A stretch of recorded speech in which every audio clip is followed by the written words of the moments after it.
All right, today I'm gonna show you how you can maintain your chainsaw bar so that it lasts longer, cuts straighter, and keeps your chain from wearing out too early. So we're gonna start by removing the bar from the saw. We wanna clean out the rails, all the gunk from the groove. You can use a groove tool, putty knife, or even a zip tie. I personally like to use my compressor for everything when it comes to cleaning out the chainsaw, but whatever you use, just make sure it's completely clear end to end.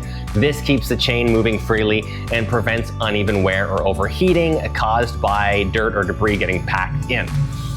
Next, we want to check the oil holes. These are what let the oil flow onto the chain. If they get clogged, the chain will run dry and overheat.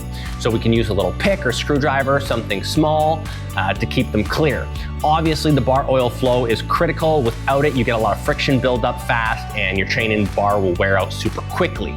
I've also noticed from a personal experience that when my bar oil gets clogged or isn't flowing properly, the chain heats up quick and it'll slip off. And luckily I haven't been hit by it yet, but I've had to file all the links to get it to fit back in the bar after, and it's a real pain, so keep an eye on that.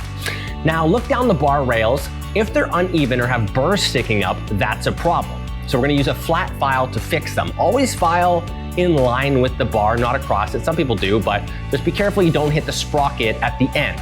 Burrs or uneven rails can throw the chain off track and cause the saw to cut crooked.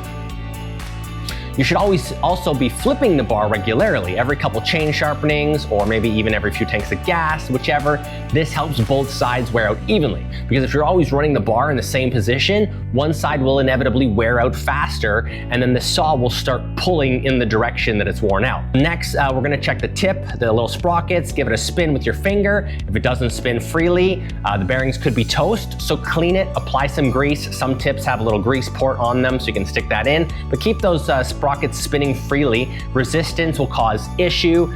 A C-sprocket will basically burn up chains and ruin your bar tip fast, so something to keep an eye on.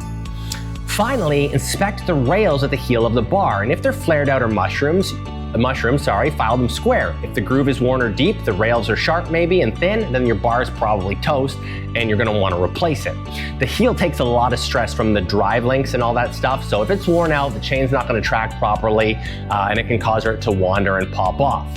When you reassemble the saw, make sure your oil ports are all lined up, and so that you know that the bar oil is getting onto the bar. This is all super easy maintenance you can do periodically. A bad bar ruins chains, cuts crooked, creates all sorts of safety issues. But that's it. So thanks for watching. Like and subscribe for more real DIY, and I'll see you in the next one.